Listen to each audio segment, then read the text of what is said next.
this morning. As you can see, we're going to be talking about the Dominican Republic, and thankfully you're going to have somebody who's actually been to the Dominican Republic tell you about it, which is not me.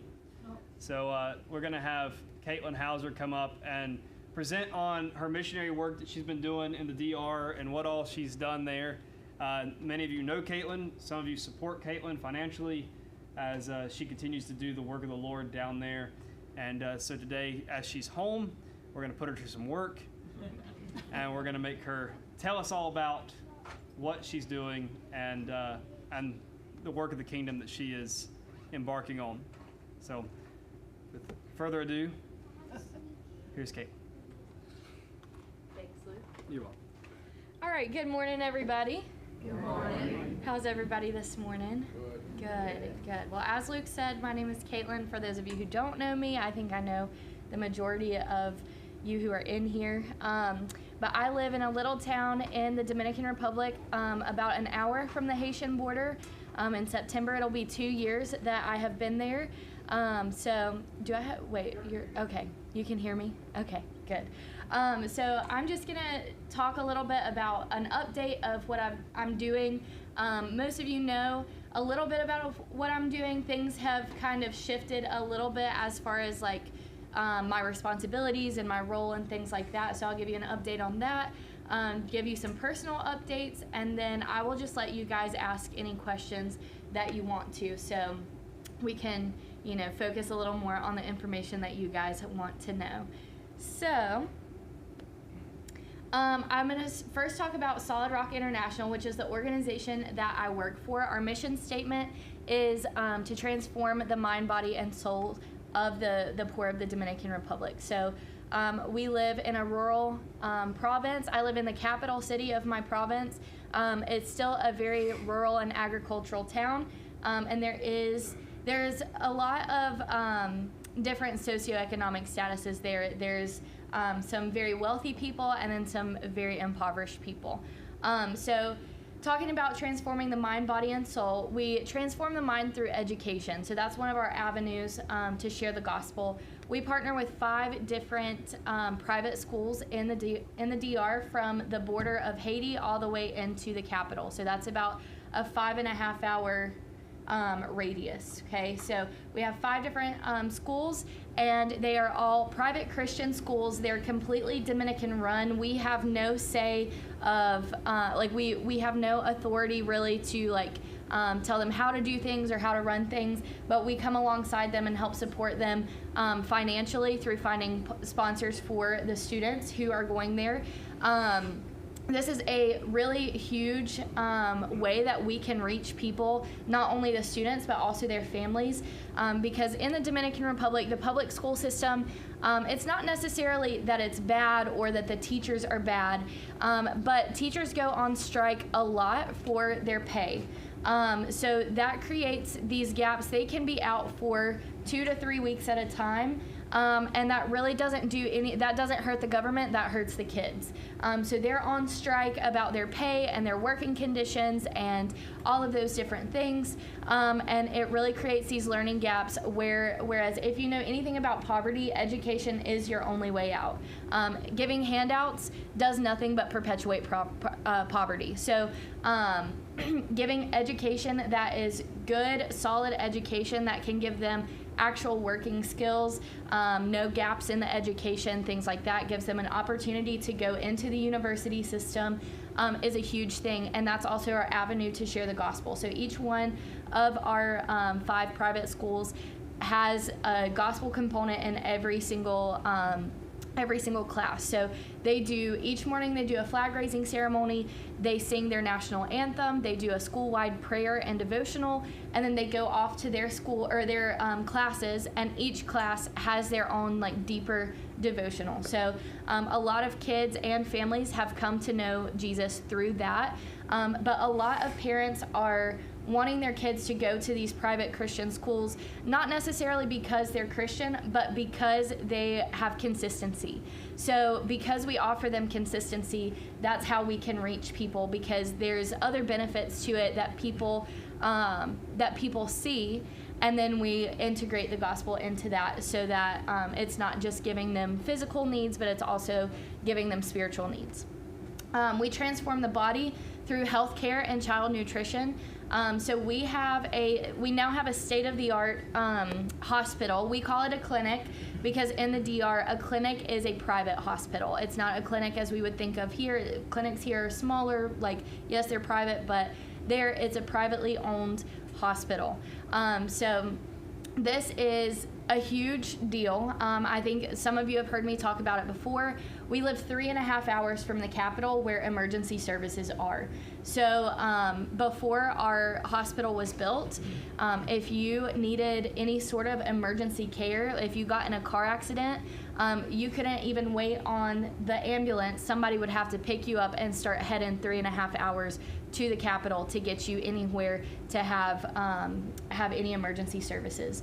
So that's been a huge blessing for our community, is to have emergency care there. We have a maternity unit, we have general surgeon on staff there, a Dominican one, and then we have teams who come down and perform specialized surgery, which you guys will hear in just a bit from Brooke Huffman about her experience. She came on a team, a surgical team. So that's one of the ways that we provide health care. We also have nurses and doctors that come down and they go into rural communities and provide like general health care, wellness checks and things like that. We identify needs in the community, and if they need further follow-up care, then we can send them to our clinic. We can send them to a specialist in the Capitol and things like that. So the people who don't have access to health care are able to get health care, able to get medicine if they've already been diagnosed with something and prescribed a certain medication.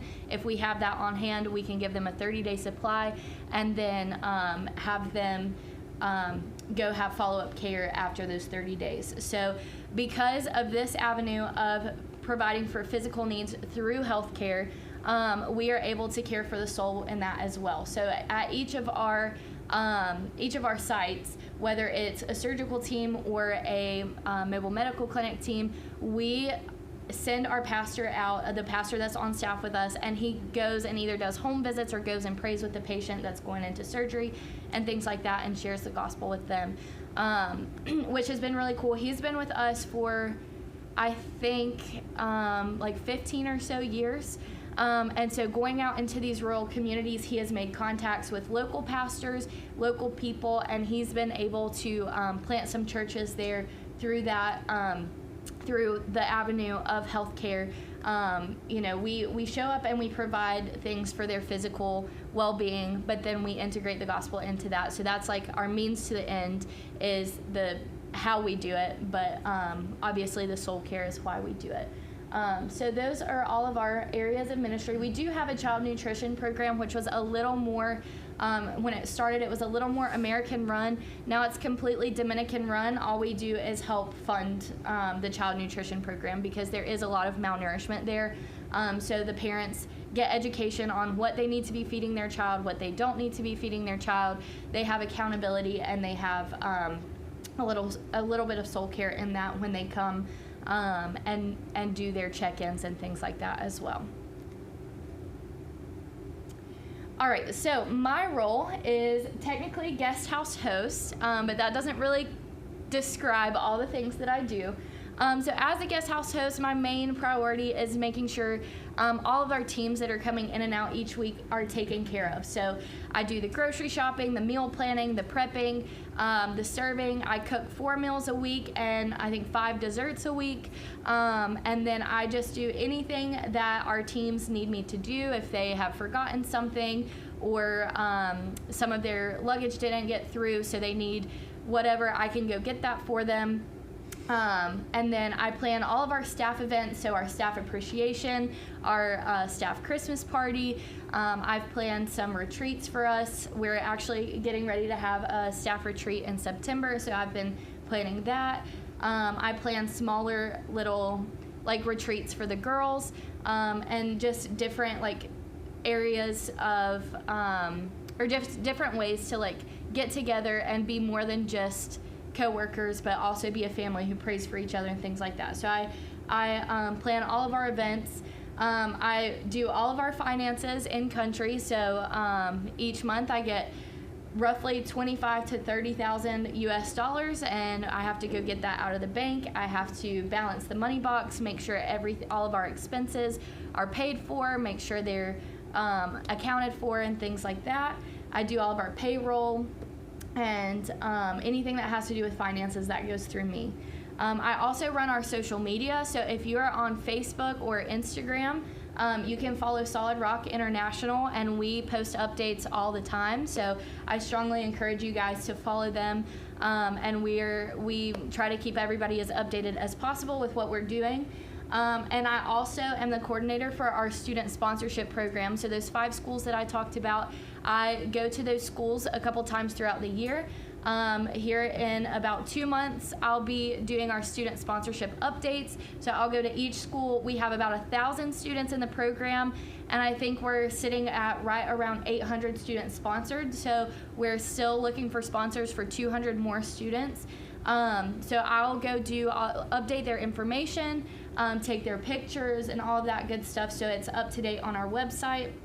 And then I'm also trying to do a little more with our student sponsorship program because I was a teacher and education is one of my biggest passions. I want to kind of pour into our schools a little bit more, which I'll talk about here in just a little while, but I would like to do a lot more with our schools than just give them money. Not that I don't want to give them money. I want to give them money, but I want to provide more support than just financial support.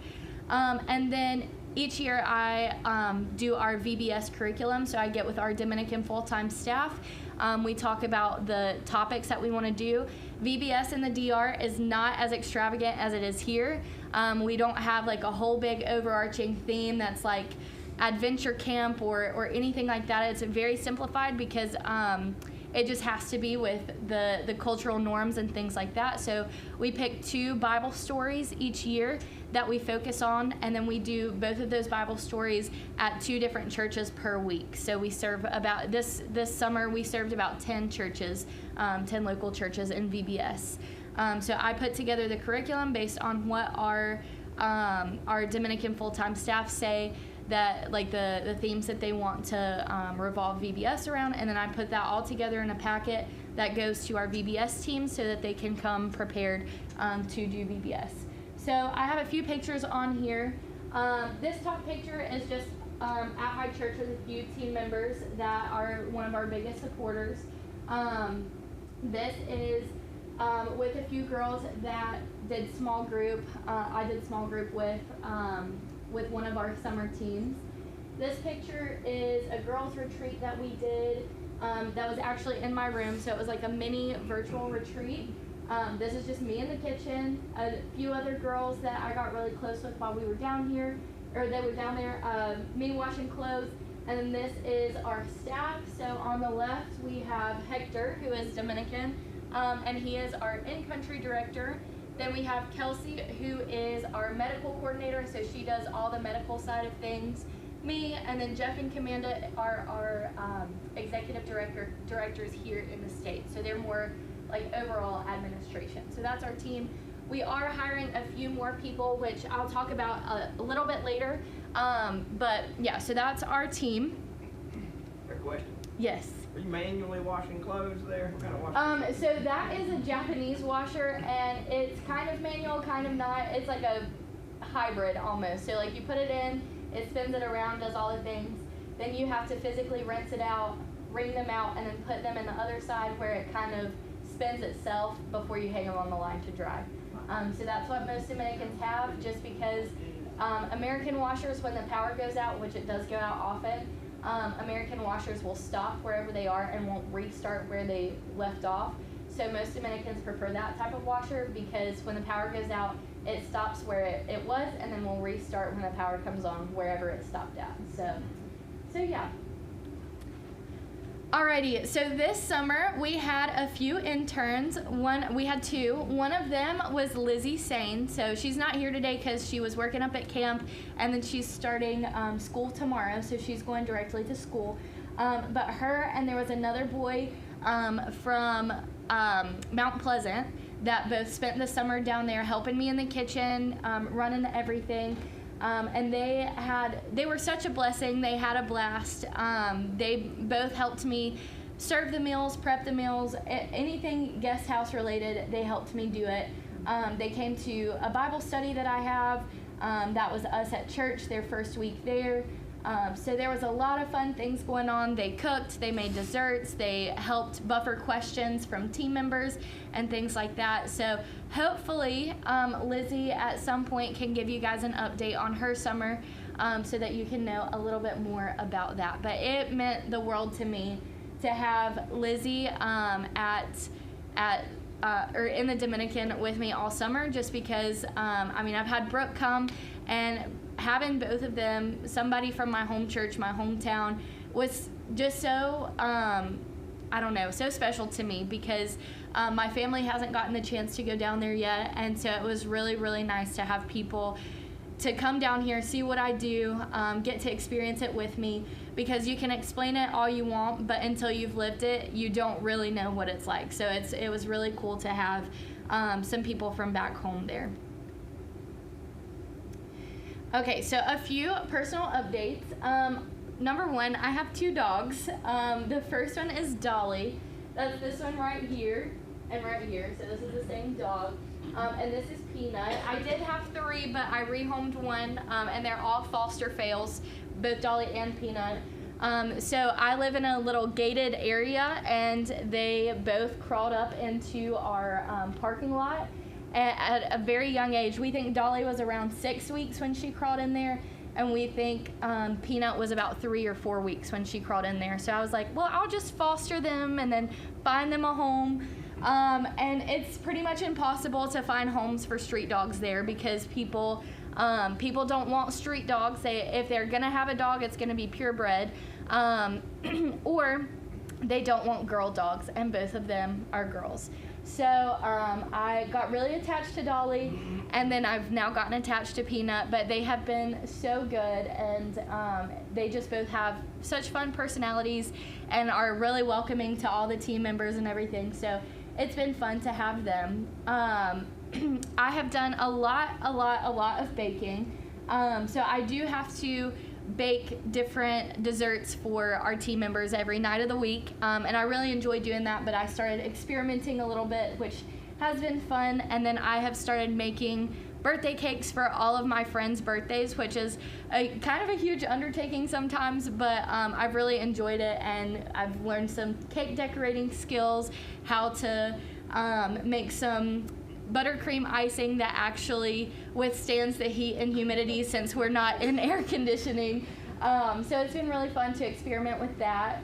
I also, like I said, I started leading a Bible study it's been a little over a year that we have been meeting for Bible study, because in the DR, it's typical to have your married women's Bible study group, your married men's Bible study group, and then the youth group, which starts at around 12 years old and goes until you get married.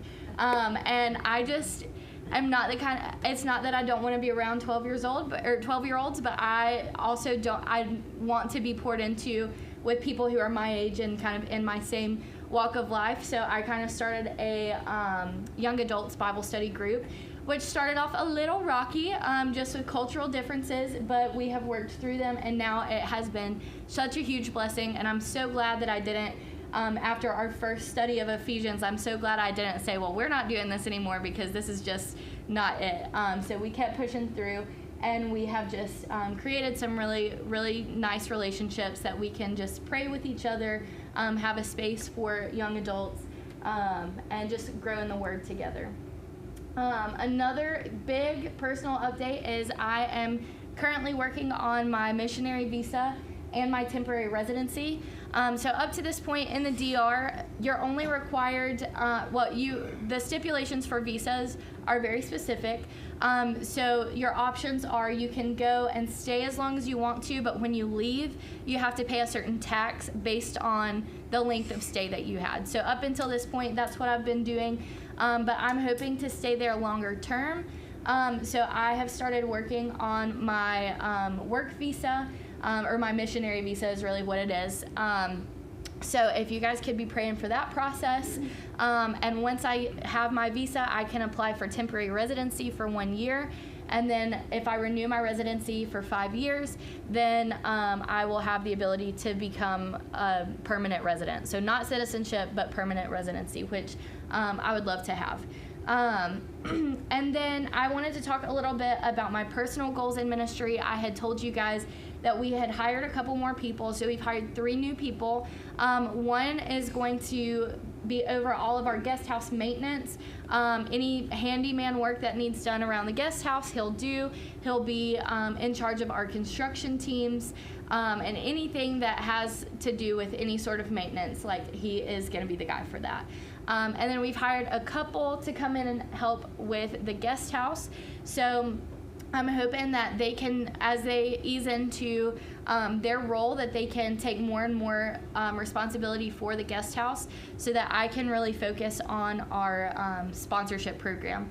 So just partnering more with our schools and bringing teachers down to do professional development. Any needs, they really want people to come down and spend some time in their English classes. One of our schools is starting a dual language immersion program next year, so they'll be doing both English and Spanish. So if any of you are familiar with our dual language immersion here, I'm not sure exactly how it's going to work down there, but here at like Startown, they do one day they do all of the curriculum in English and then that same curriculum in Spanish. And so they're not formally teaching kids Spanish, but they're teaching content in Spanish so that the young kids really pick up the language. And then by the time they're 6, 7, 8, they're pretty much fluent in 2 languages. So that is how one of our schools in San Juan are really trying to be competitive. That will be the first bilingual school in our area. So that is an awesome thing, and I really want to support them in that. And so anything that our schools need, I want to come alongside, partner with them, and find resources to be able to do to help them grow in whatever capacity that they're wanting to do. And then a little bit about my time at home. I got home the 24th of July and went straight to Camp Lynn Haven a couple days later. And so I spent the week there doing Teen Servant Week. So my project that I was a part of was the backpack program for Avery County Schools, which I'm sure most of you are aware of because we've been doing that for about 7 or 8 years. Adam was with me on that, so he's my little sidekick on the backpack program. And last year I think we packed around 650 book bags. This year we packed 1,220. So we actually had somebody reach out to Tirsa like a couple months before Teen Servant Week actually happened, and it's like the Avery County Resilience something program. I don't know the full name, but anyway, they reached out to Tirsa and they said, we really want to do a whole back to school bash, get the whole community involved. And so we went to Avery County High School. We had the book bags, we had food trucks, they had bouncy houses, different things, different resources that are available to them. So it was a huge success. And we're hoping to continue to partner with them in that way, just because it was such a success for all of the families involved. So that's what we did my first week. My second week here was my birthday, so celebrated that a little bit. We didn't do a whole lot, but I did feel very loved.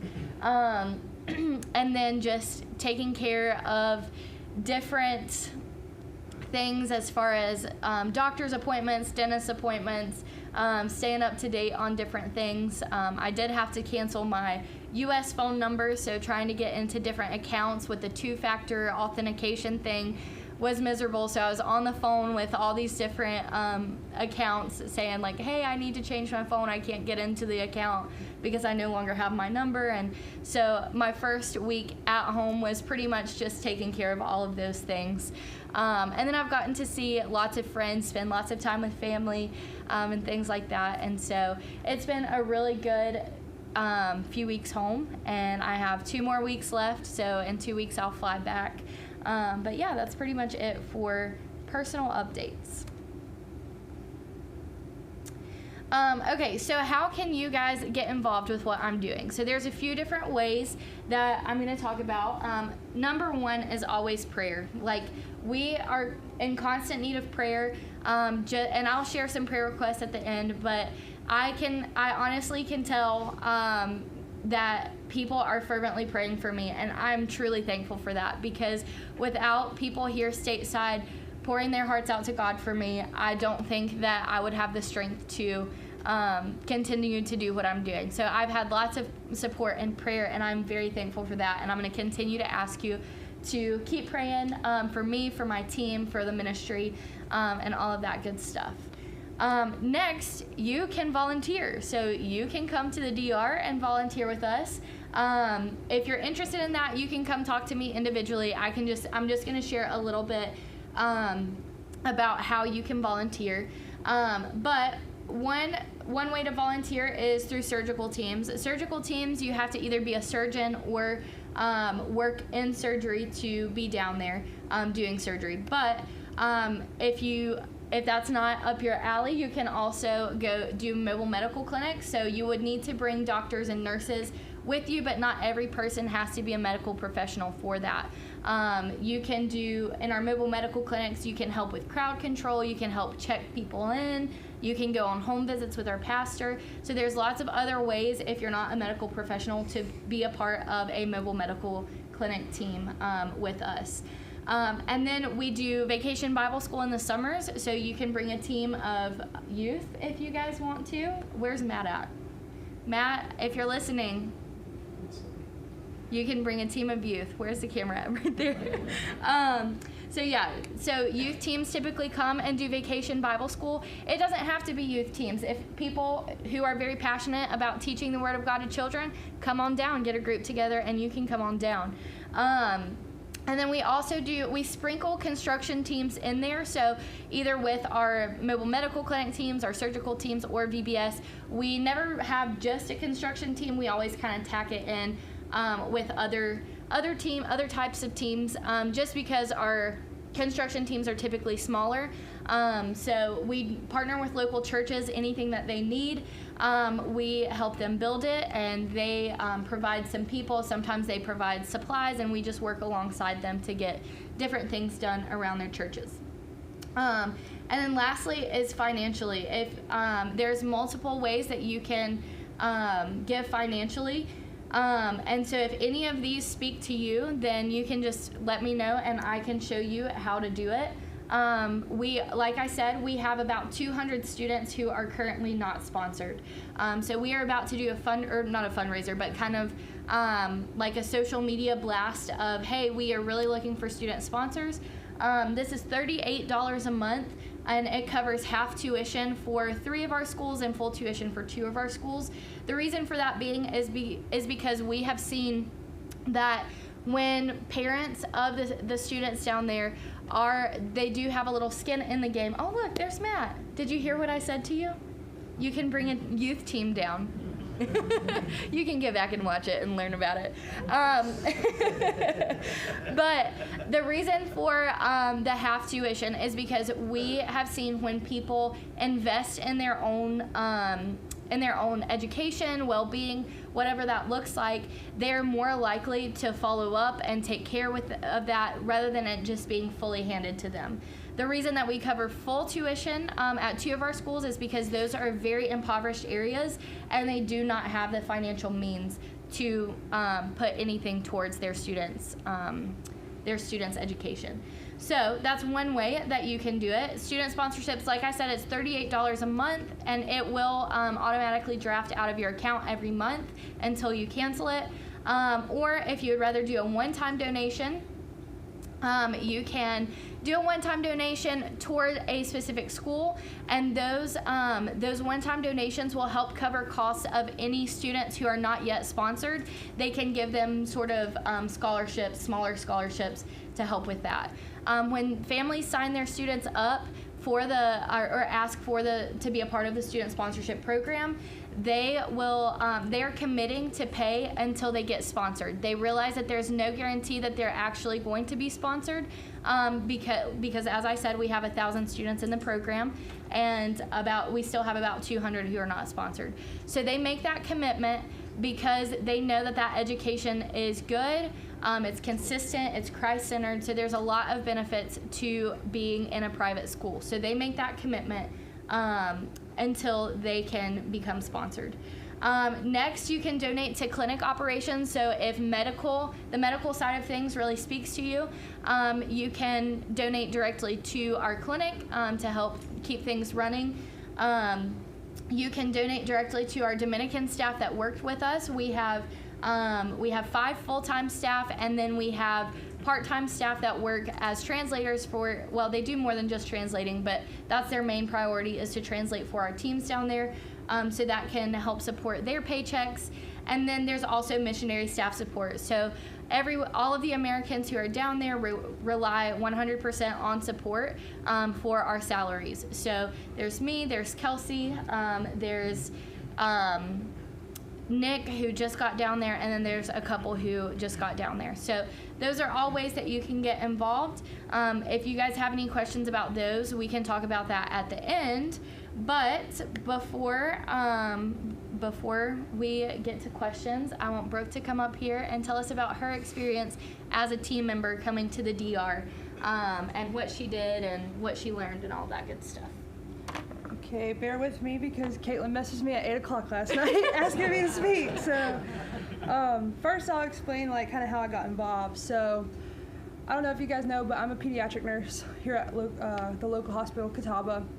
I've been there for about 4 years, and a couple of my coworkers have been going down to the Dominican for the past probably, 3 years or so. And actually, it's kind of a God thing how I got involved. So they've been asking me to go, and I've been telling them, I don't know, I've never been out of the country before or whatnot. But they kept talking about the guest house host, Katelyn, guest house host, Katelyn. I was like, hold up now. Show me a picture of this guest house host. And they showed it, I was like, okay, all right, I'll go. So I got my passport, and then I went for the first time in February this year. And it was probably the best thing I've ever done. So I was part of the surgical team. We did tonsillectomies, we did ENT surgeries. So we had an elderly man that had a nasal polyp in his nose for years, couldn't smell really out of it. It was hard for him to breathe. We removed that. We probably did 12 to 15 ENT surgeries a day, and we were there for 5 days? Mm-hmm. We did 5 days of surgery. I don't know, it's all running together.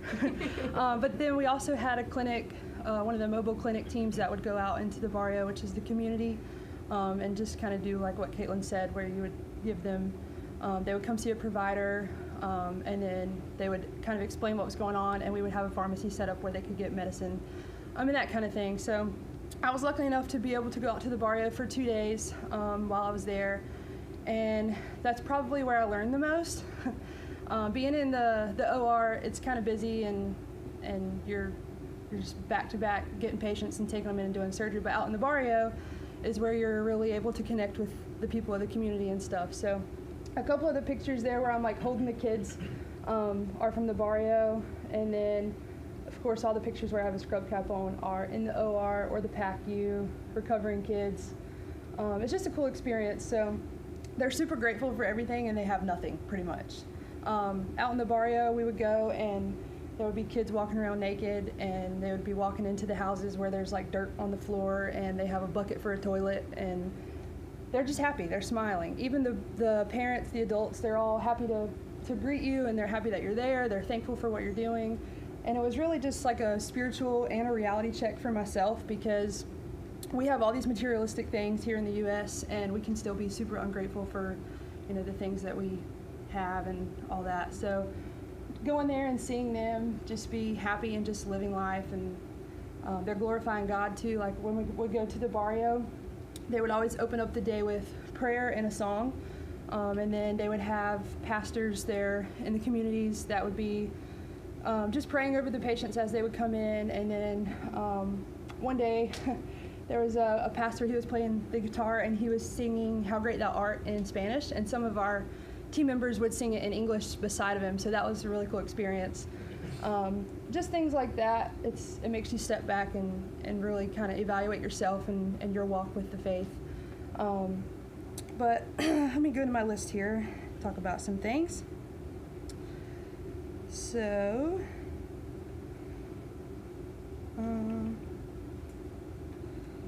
yeah, so the guy that we removed the nasal polyp from, it was actually kind of cool. So they don't understand English at all, hardly down there, right? And, you know, if you look at, you know, us here in the U.S., people that speak Spanish, a lot of times we get frustrated because we can't understand. Down there, they want to understand English, so like they're always talking to you. They don't care if they don't understand you. This guy would come in. He came in for his pre-op, and he was trying to talk to everyone. He always had a smile on his face. And then whenever we did the surgery on him, I can't remember if he had to stay the night. He might have had to spend the night there at the clinic, and then we saw him the next day, maybe. I don't know, but either way, whenever we were leaving, he wanted to come up to every single one of us, and he brought the translator with him. And he was like, thank you, God will bless you for what you have done for me. I really appreciate it. And that just touched me because he took it time out of his, you know, day or whatever to come up and bring the translator. And he wanted us to understand him. He wanted us to know that he was grateful for what we had done for him. So just things like that. I'll definitely be going back. I fell in love with the San Juan community. Just going out in the barrio behind the guest house, which is the girls that are doing my hair there, and down there in the bottom right corner, when you walk back in there, they were coming down from school and they saw us and they immediately started running. And they're like, oh, like, can we do your hair? Can we do your hair? I was like, I don't know about this. And my coworkers that had went with me, they were like, it's okay, like they can do our hair, it's fine. They love to do our hair. So they were doing our hair, and then like, let's see, the school. So up there at the school, that was another eye-opening experience. They took us there, and they raised, what is it, the Dominican flag? The American flag and the Canadian flag, which I thought was really cool because they want to thank us for the support because that's one of the schools, like Katelyn was saying, where it's a sponsorship school. And so they thank you for your support, and they raised the flag there. So whenever the Americans come in, they were all like super excited that we were there. They were wanting to show us everything. It's just cool that, you know, they're welcoming us into their area with open arms. And I feel like sometimes here in the U.S. we can learn from that because we look at things a little bit differently than them, and we have a lot more than they do. So all in all, it was cool, and I had a lot of spiritual recharge from going there. So hopefully you guys can learn a little bit of something from me. That's about all I have. So yeah, thanks to Katelyn for what she does. She does a great job down there. That's really her calling, and I've noticed that just from witnessing it. So give God glory for Katelyn, everyone. And if you have any questions about any of my experience down there, if you guys want to join our team, you can. We're looking for help. We're going back in February. You don't have to be a medical personnel member. You can come be part of the Vario team that goes out. And like Katelyn said, you can do crowd control. You can just hang out with the kids, because honestly, the kids just run around and they just want to be played with. So if you want to play with some kids, come on out. You can play with some kids, hold some babies. Yeah, you don't have to be medical to come with us. So if you're wanting to come in February, you have nothing to do, let me know, and I'll get you signed up. Thank you.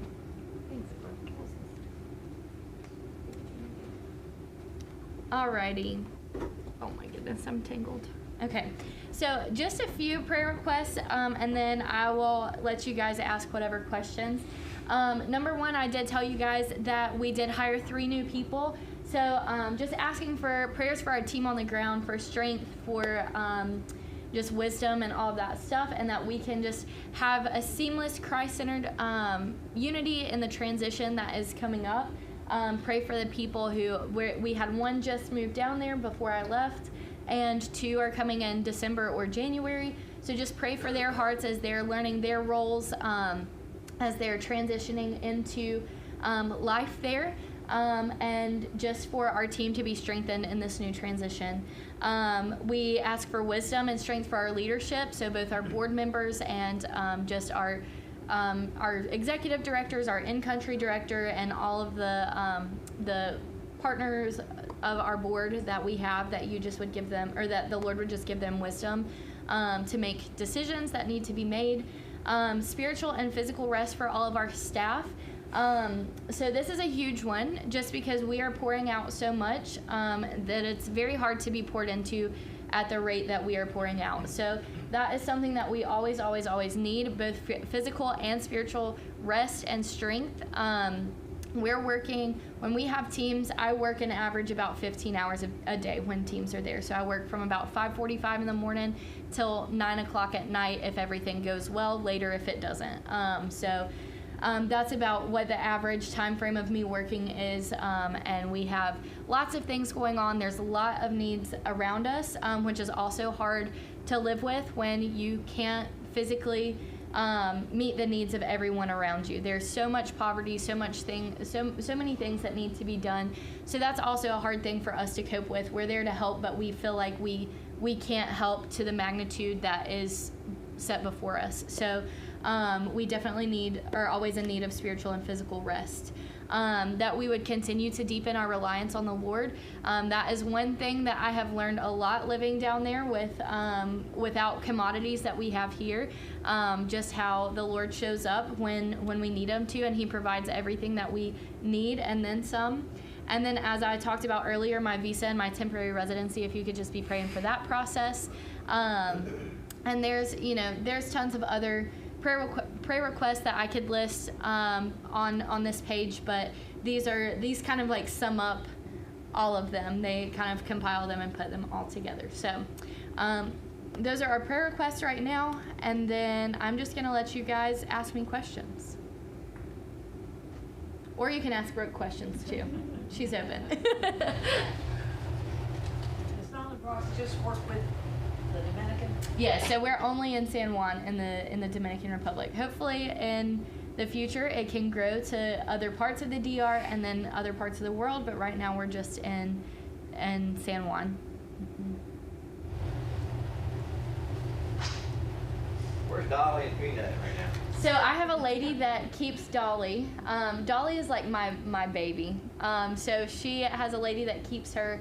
And then Peanut is a little more of an outside dog. She has not made it inside. I've not let her come inside my room yet. Dolly sleeps in my room.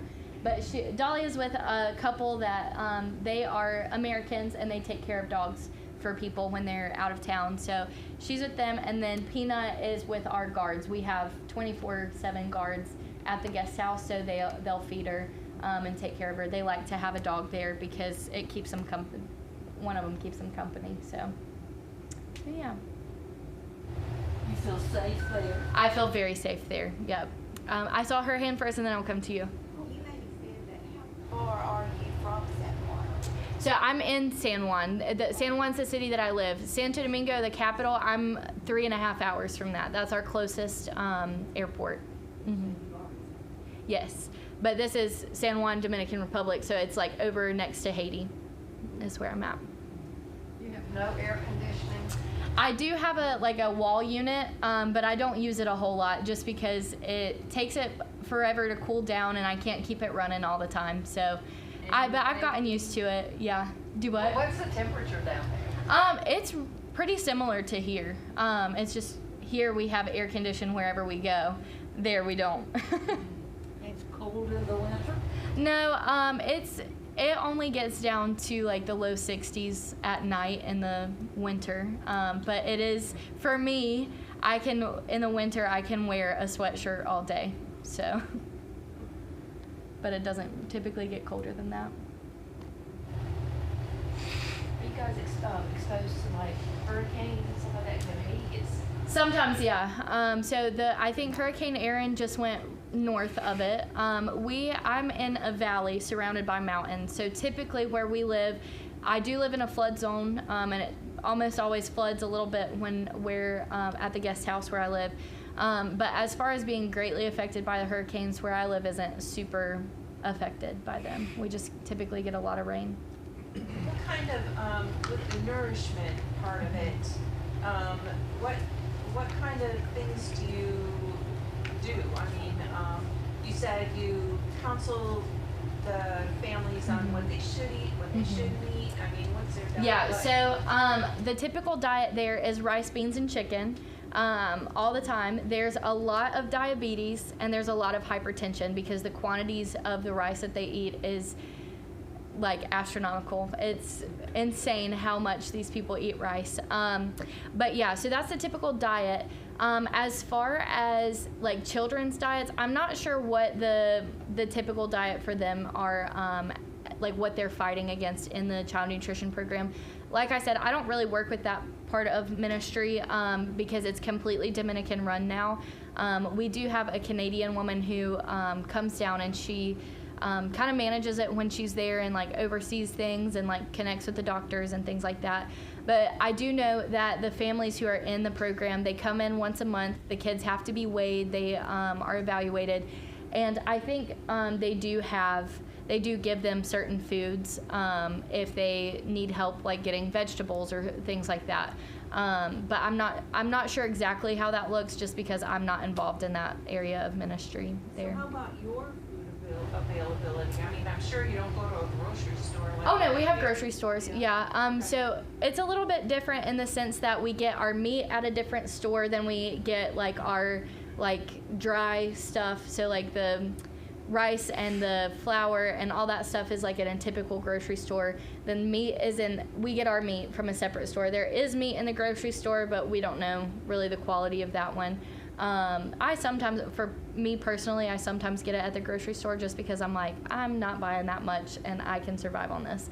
And then we get our produce from a produce stand. So it's going to 3 separate places to get our groceries and things like that. But I do live in an agricultural town, and my city is the capital city of our province. So it's got a lot of, I won't say a lot.